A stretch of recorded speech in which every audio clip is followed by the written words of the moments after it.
சாதனை செய்யறதுக்கு ஒரு பலம் வேணும். அது இங்க இந்த திவ்யதேசத்துல இருக்கு. அதுவும் ஆச்சாரியனுடைய பலம் வேணும் அப்படின்றதையும் இந்த 4 வருஷமா நம்ம பட்ட அதை மிக நேர்த்தியாக செய்திருக்க.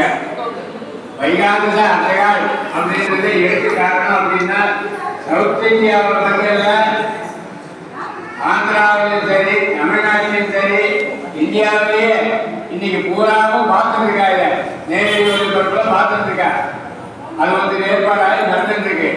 அப்படி இருக்கும்போது இது மாதிரி உத்வேகமான விஷயங்களை வைகாந்தசத்துல செய்யறா குண்டுகள் நீங்க தான் ஆத்துல அம்மனாக தான் இதை வந்து மேல மேல விருத்தி பண்ணணும் அந்த குழந்தைகளுக்கு. ஏன்னா அவர் சொன்ன மாதிரியே தான் நானும் சொல்றேன். எங்க ஆத்துல 2 குழந்தை இருக்கான், 2 பையன் இருக்கான்.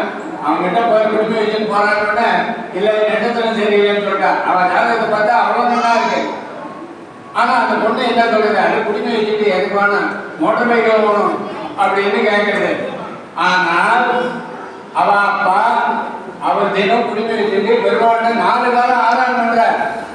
ஆனா அவர் பொண்ணு அந்த சொல்ற அந்த மாதிரி சொல்லாத அளவுக்கு அந்த குழந்தையை நீங்க கொண்டு வரணும். ஏன்னா இவாளுக்கு வந்து ஆராதனை கைங்கிறது தான் ஞாபகம் இருக்கும். வந்தா என்னமா ஆச்சு தீர்த்த வேண்டாமா அப்படின்னு கேட்பா. ஆனா அதை நீங்க திருத்தி அப்பா வந்துட்டாருப்போ கோவில் போயிட்டு வந்துட்டாருப்போ அவ திசை திருப்பி எந்த கைங்கரியம் பண்றாரோ அதை அவளுக்கு ஊட்டணும்.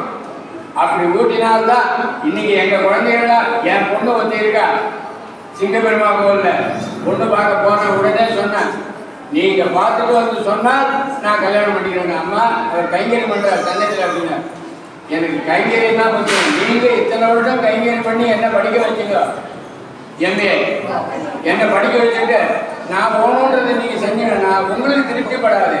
ஆனால் நீங்க சொல்றவாள பண்ணிட்டா நானும் நல்லா சந்தோஷமா இருப்பேன், நீங்களும் சந்தோஷமா இருப்பீங்க அப்படின்னு சொன்னேன். இல்லைம்மா குடிமை வச்சுட்டேன், எனக்கு குடிமை பெருசு இல்லை கைங்கரியம் தான் பெருசு அப்படின்னு சொன்னேன். அதுபோல ஒவ்வொரு குழந்தையும் நின்றுக்கு வரணும். வந்து இந்த வைகாந்தசத்தை மேல மேல எடுத்துக்காட்டு செய்யணும். அதுக்கு எடுத்துக்காட்டு தான் இன்னைக்கு இங்க நடந்துட்டு இருக்கிற ஒரு மாநாடு. இதை இன்னும் மேல மேல வளர்றது உங்க கையில தான் இருக்கு. எங்க கையில பெருமாள் ஆராதனை தான் பண்ண முடியும், உங்க கையில தான் இருக்கு. ராதே ராதே.